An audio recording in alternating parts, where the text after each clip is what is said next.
à toutes et à tous et bienvenue à ce premier numéro de Femmes de Médias, une émission qui est un espace consacré aux femmes de médias, journalistes et techniciennes photographes et toutes celles qui travaillent dans ce milieu des médias.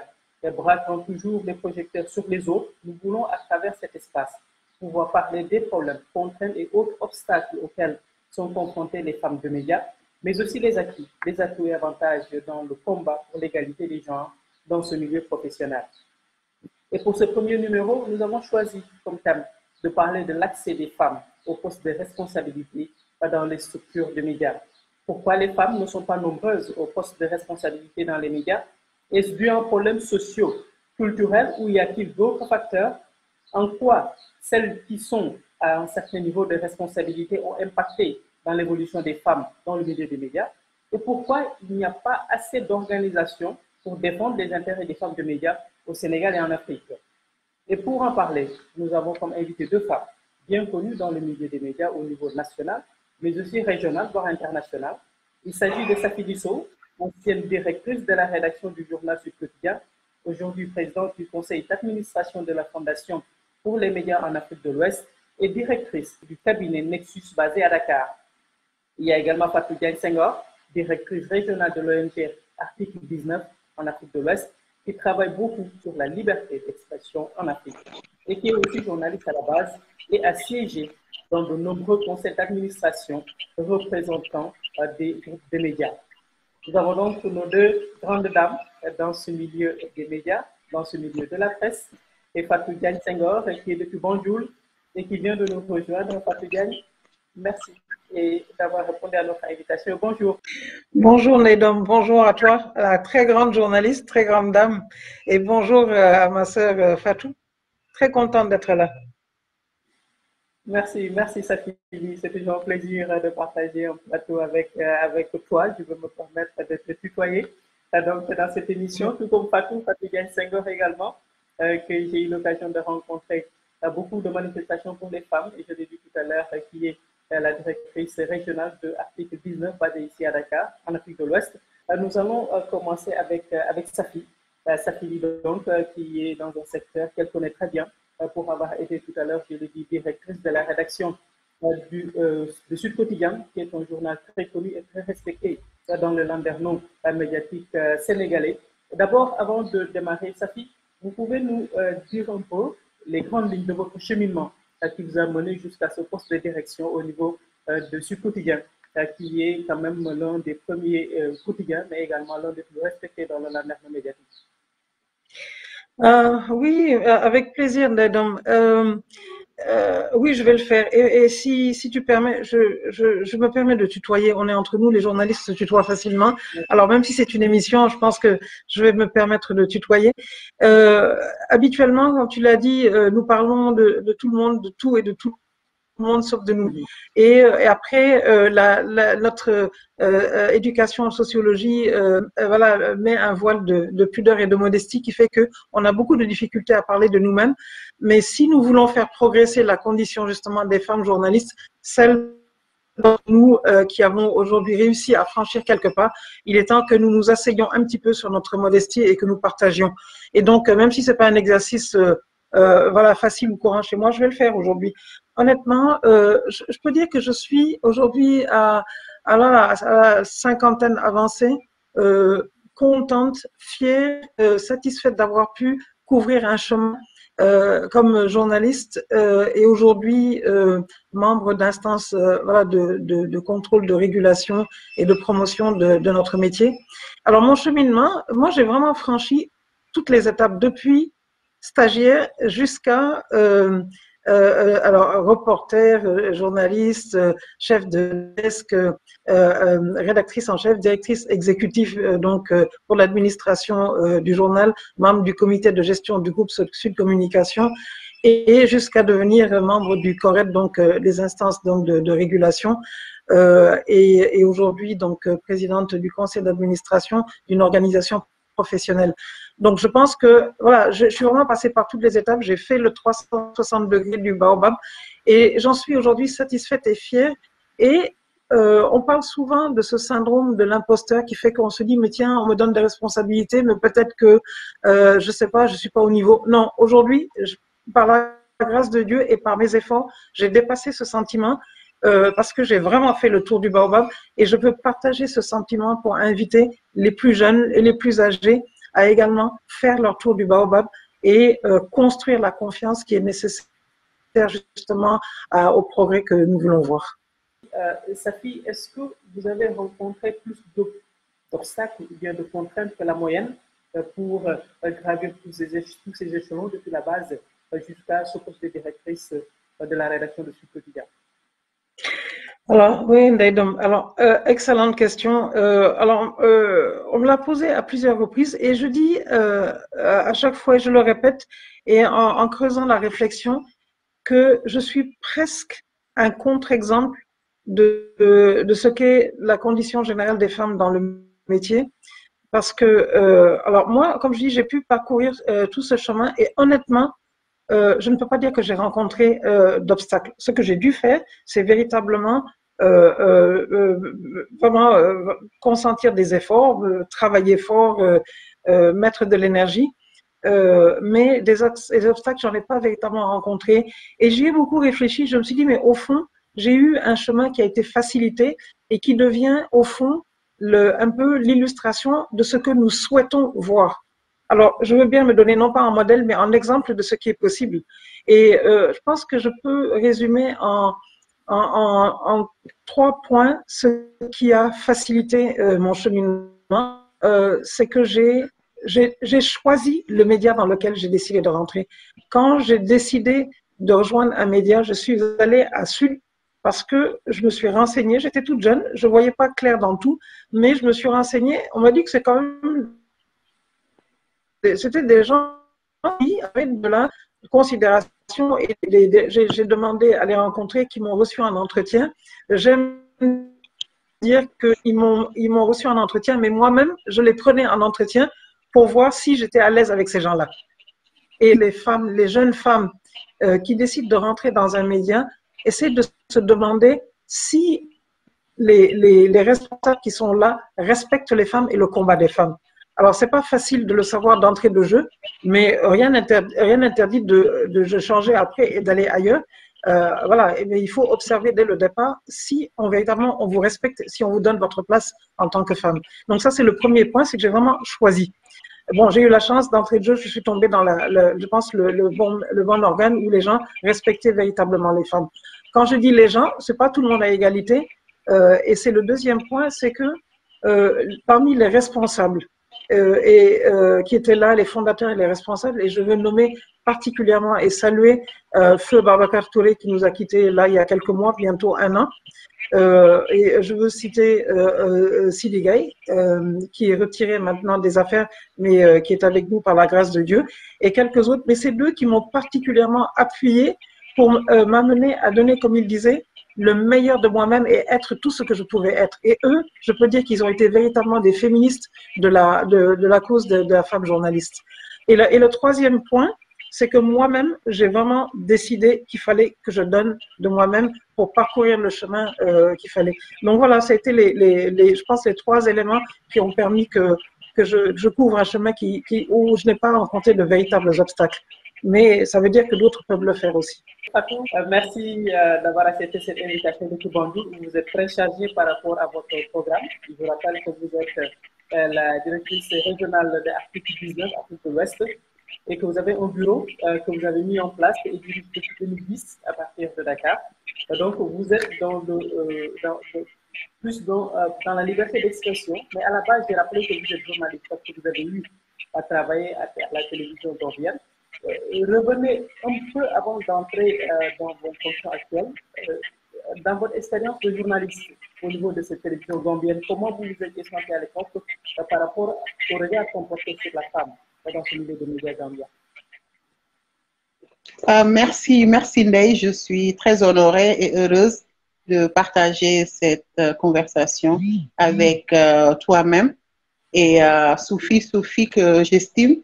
Je commence par Sophie, je viendrai après vers toi. Sophie, que j'ai connu de loin. Quand j'étais en Afrique du Sud, j'entendais tellement son nom que tout le monde célébrait en Afrique australe, tout le travail qu'elle faisait dans les radios communautaires. Et moi, je ne la connaissais pas à l'époque, mais son nom revenait sur les dossiers que je traitais. Et quand je suis revenue sur Dakar, et j'ai eu la chance de la rencontrer et j'ai suivi son parcours qui m'a beaucoup impressionnée, mais qui m'a aussi inspirée. Et tout ce qu'elle a fait, autant dans le monde des droits humains en général pour protéger les droits humains et la liberté d'expression, mais aussi dans sa carrière de journaliste et aujourd'hui aussi de conseiller les organisations qui défendent cette liberté. Je pense que cette constance et cette rigueur, comme elle a dit, ça demande beaucoup d'éléments. Elle en a cité beaucoup, mais je pense qu'on ne parle pas de toutes ces facettes. Et je pense qu'il est aussi bien de temps en temps que les femmes parlent d'elles-mêmes, qu'on parle d'elles nous-mêmes. Et je pense qu'elles ont beaucoup donné à ce métier, mais on ne parle jamais assez de toutes ces femmes journalistes, ces femmes militantes de la liberté de la presse qui ont beaucoup donné. Bon, on partage beaucoup, Ndeye, depuis quelque temps que je te suis, donc je suis très honorée. Je ne vais pas trop insister, tu connais mes sentiments. Je te suis, je t'admire et je pense que nous avons beaucoup de femmes de valeur, beaucoup de femmes qui assument, qui assurent. Et je pense que cette émission est vraiment une émission qui vient en son heure. Et c'est pourquoi j'ai été très contente de pouvoir y participer, même si les conditions ne sont pas trop réunies ici, mais j'espère que je vais pouvoir partager quelques idées. Bon, comme je l'ai dit, je ne suis pas vraiment journaliste de formation comme vous autres. Moi, je suis juriste, mais passionnée par le journalisme. Donc, mon cursus, c'est plus le droit et le droit de la communication, effectivement. Et c'est ça qui m'a un peu menée vers le journalisme. Donc, quand je suis rentrée, j'ai travaillé un peu à la télévision nationale. Je faisais une émission en français pendant une année. Mais toute ma carrière, je l'ai bâtie autour des droits humains. Et ces dernières 18 ans, autour vraiment des questions de liberté de presse. Et c'est pourquoi souvent cette assimilation au journalisme, je fais souvent des chroniques, je partage des plateaux. Mais je pense que ce que moi je retiens de mes conversations, de mon parcours avec les journalistes femmes partout en Afrique, c'est qu'elles y rentrent, la plupart, sans se préparer par rapport aux difficultés. Et souvent, moi je pense que des femmes talentueuses, des femmes que moi j'ai côtoyées durant ma carrière, mais qui étaient excellentes, ont failli au finish quitter le métier et sont allées vers vraiment d'autres secteurs qui ne font pas vraiment, en fait, qui ne leur permettent pas de redonner. C'est vrai, quand je regarde le parcours de Sophie, je me dis cette constance, cette combativité, à vouloir rester dans le métier, même si on n'est pas aujourd'hui actif, mais on continue dans le journalisme parce qu'être au CORED, être dans ces organisations comme Media Foundation, venir autour de nous pour nous conseiller, pour partager son expérience, toujours dans le journalisme, ça fait nourrir le journalisme. Et je pense que c'est cette préparation qu'il faut et cette vision de se dire je reste dans le métier. Je peux, lui, dans le métier, être senior, c'est toujours mais en même temps, je peux faire d'autres activités autour du journalisme qui vont toujours renforcer le journalisme. Et je pense que ça, ça nous manque beaucoup parmi les femmes journalistes. Et il est important de voir des rôles modèles, des modèles comme Sophie, d'autres modèles qui pourraient inspirer ces jeunes journalistes brillantes pour se dessiner une carrière, un parcours et pour se renforcer parce que le métier est assez dur. Et je pense que savoir ce qu'on veut, se préparer, ça permettra d'aller loin. Pour moi, mon travail qui me pousse souvent aussi à être dans les médias demande beaucoup de persévérance. Ça fait 20 ans que je poursuis et j'ai décidé aussi de rester dans le métier parce que la presse me passionne, la liberté d'expression me passionne. C'est un domaine aussi un peu difficile parce que souvent, les libertés de presse sont souvent bafouées dans nos pays. Les organisations qui travaillent souvent dans ce domaine sont souvent des organisations dirigées par des femmes. pas des hommes plutôt. Et la femme, souvent, n'a pas sa place, où elle est toujours, en fait, donc moi, je me suis fait ma place aussi, en Afrique du Sud, où j'ai commencé, en Afrique de l'Ouest, ici, à travers le Sénégal, où j'ai essayé de bâtir une présence article 19 pour compléter le travail de nos autres acteurs, et ça n'a pas été facile. Mais bon, j'ai aussi fait le choix de rester. Je rappelle que le thème central de ce numéro, c'est l'accès des femmes aux postes de responsabilité au niveau des médias. Vous êtes un exemple, vous avez parlé de votre cheminement vous avez commencé à la base jusqu'au sommet, mais vous avez eu des rampes pour pouvoir aller plus haut.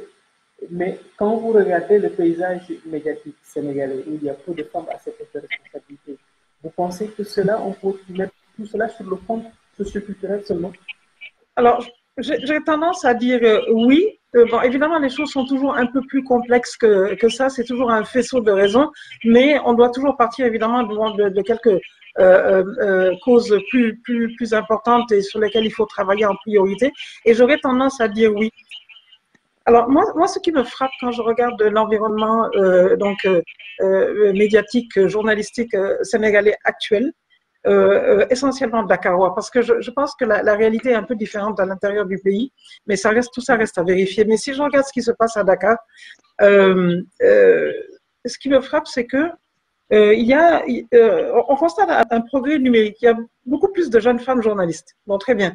Elles ont embrassé la profession. Et d'ailleurs, j'aimerais bien savoir quelle est la motivation profonde qui fait qu'elles sont de plus en plus présentes, mais que quand arrive l'étape de se battre pour conquérir les postes de responsabilité, j'ai le sentiment, je dis bien sentiment, que la combativité n'est plus là. Alors, est-ce que ça relève uniquement des questions de l'environnement sociologique ou est-ce que ça relève de leur motivation à elles? C'est une question que je pose et qui devrait faire l'objet, je pense, d'enquêtes, d'études, etc. Maintenant, il n'en demeure pas moins qu'effectivement, je suis convaincue que il y a des considérations culturelles, et je dirais culturelles de deux natures. Il y en a une qui relève de notre société, ce sont des considérations sociétales. Alors, je pense qu'aujourd'hui, encore une fois, on a gagné un petit peu la bataille numérique, en tout cas, il y a un vrai progrès, mais ce qui n'est pas satisfaisant, c'est sur le plan qualitatif et sur le plan stratégique. Sur le plan qualitatif, en pensant au contenu, on a plus de femmes qui sont dans les rédactions, mais elles n'ont pas véritablement transformé les contenus. Donc, voilà, ça c'est un premier constat. Et en tant qu'on ne transforme pas les contenus, on n'est pas en train de gagner ses galons à l'interne. Ça, c'est une première chose. Deuxièmement, sur le plan stratégique, donc, c'est lié. Voilà, les postes de responsabilité, donc disons de rédactrice en chef, ne sont pas encore conquis, il y en a encore trop peu. Je parle même pas d'entrepreneuriat, donc de femmes qui créent leur propre organe. Il y en a quelques-unes, mais trop peu. Et donc là, ça veut dire que la capacité d'influence est encore extrêmement limitée, voire inexistante.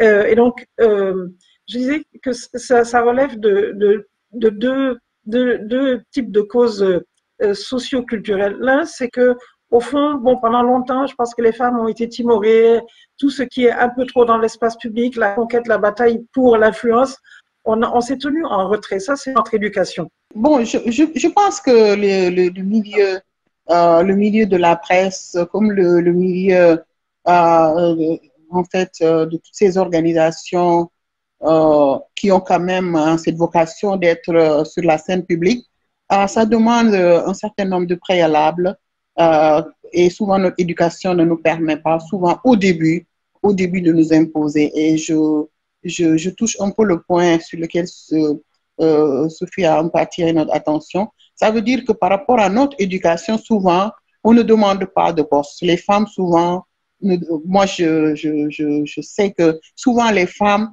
ne poussent pas pour être vues comme quelqu'un qui est trop ambitieuse. En général, on attend qu'on reconnaisse nos mérites et qu'on nous propose une évolution. Et ça s'applique même au salaire. ça s'applique au niveau du salaire. Moi, je connais beaucoup de femmes avec qui j'ai travaillé pendant des années.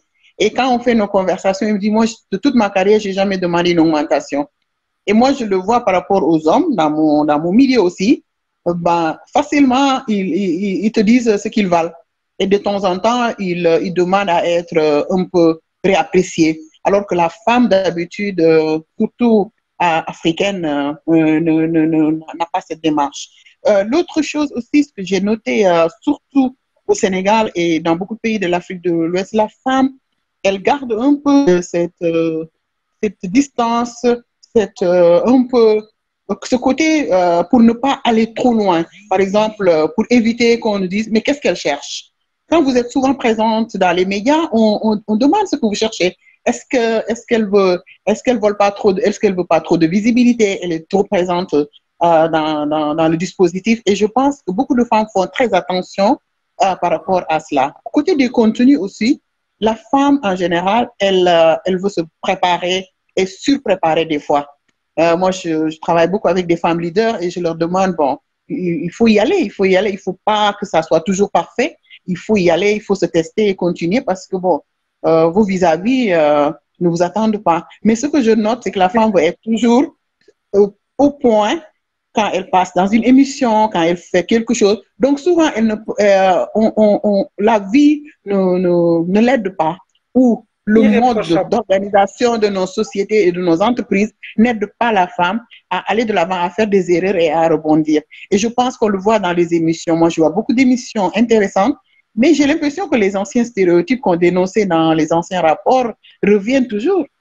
Les femmes sont restées dans les émissions soft et toutes les émissions techniques, politiques reviennent aux hommes. Pardon. Et la présence au niveau même, et au niveau même des rédactions, moi, ce que j'ai vu, beaucoup de femmes me disent que elles ont des postes de responsabilité, mais la substance est retirée. À un moment donné, bon, je ne vais pas citer ces médias, mais à un moment donné, moi, j'avais beaucoup de femmes dans mon réseau avec qui je discutais beaucoup, on travaille beaucoup, mais elles se plaignaient d'être à des postes symboliquement, mais au fond, les décisions se prenaient ailleurs. Et ça, je pense que ça n'encourage pas les femmes aussi à aller vers des postes de rédactrice en chef, de directrice de programme et pourquoi pas aussi de directrice générale de toutes ces institutions-là.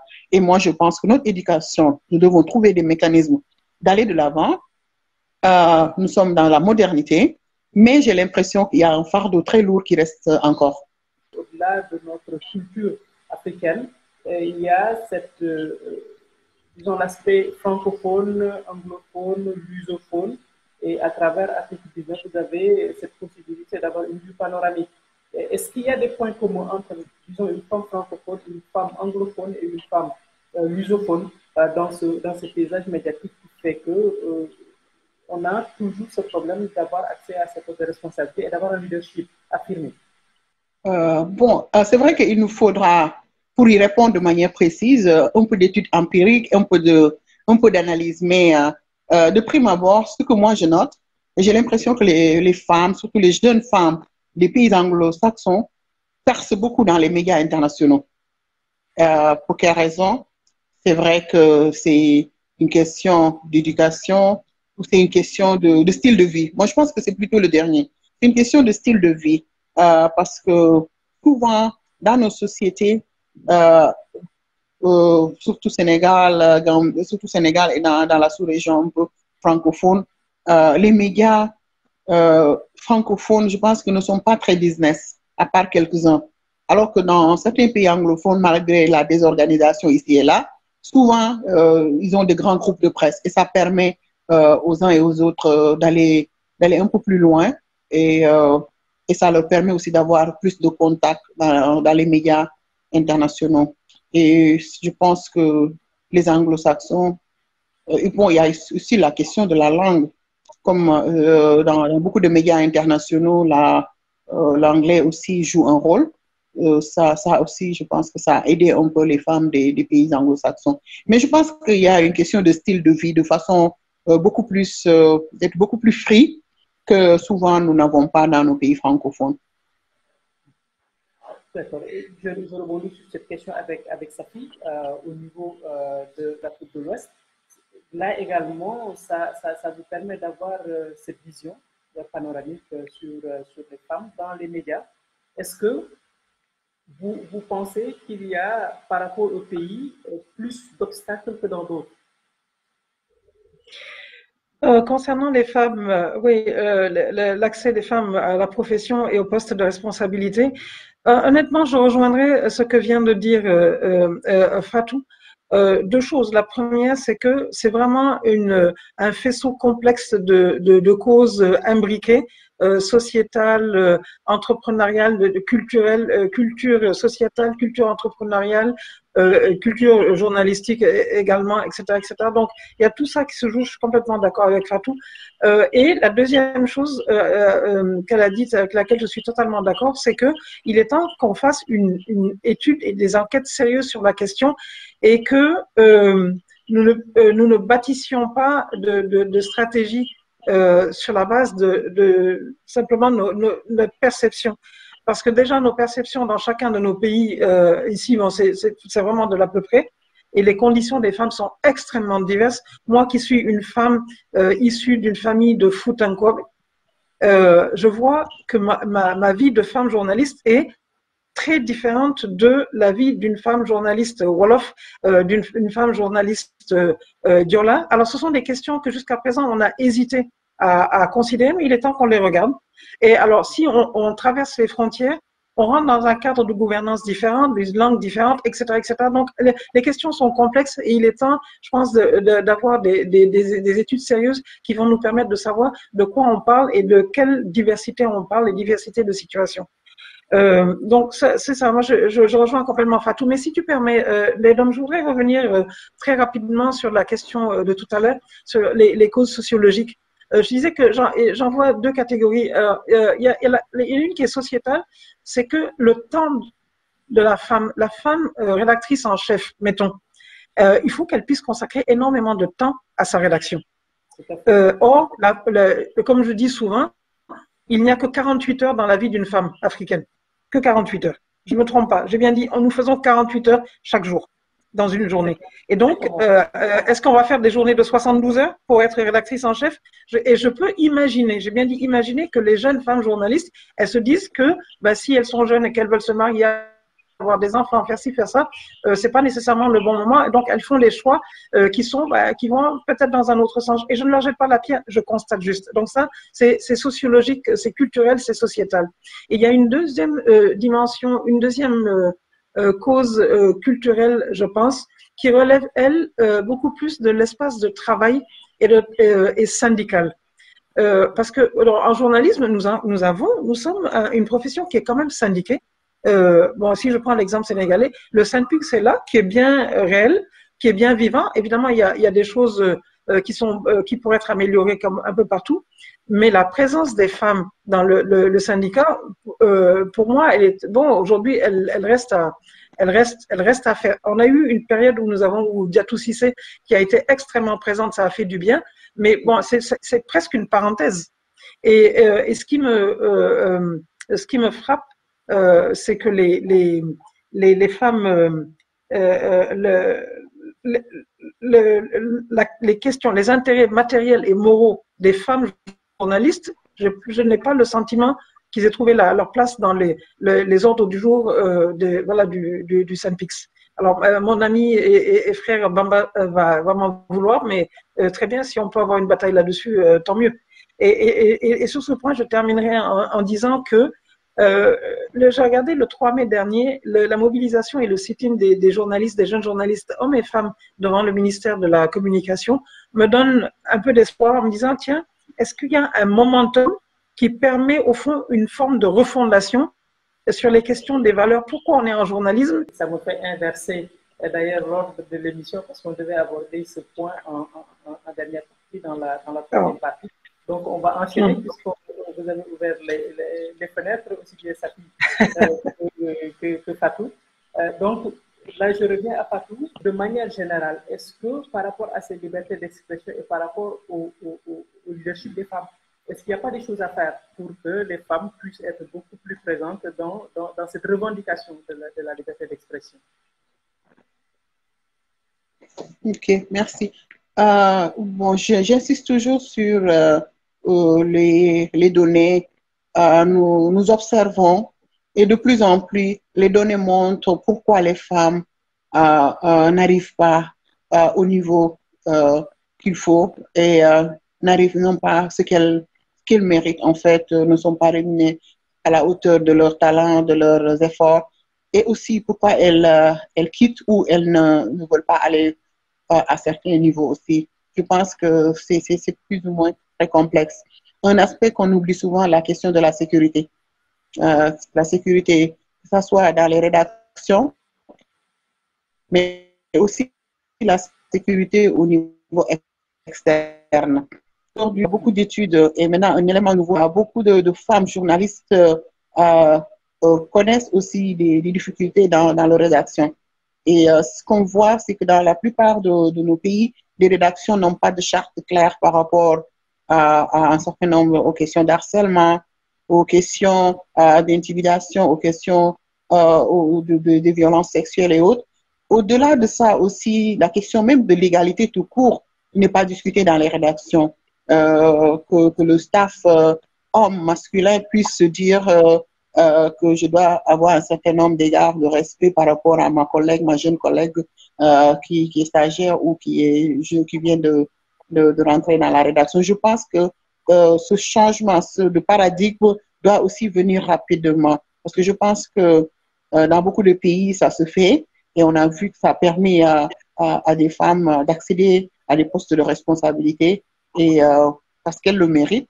Mais s'il y a ces obstacles et ces questions qu'on ignore, donc je pense que des études et des propositions fermes doivent venir d'organisations, mais aussi de femmes leaders comme nous autres au niveau des différentes rédactions pour les persuader à changer la culture d'entreprise. Parce que la culture d'entreprise dans les rédactions, elle est très archaïque dans beaucoup de pays et ça freine l'évolution de la femme.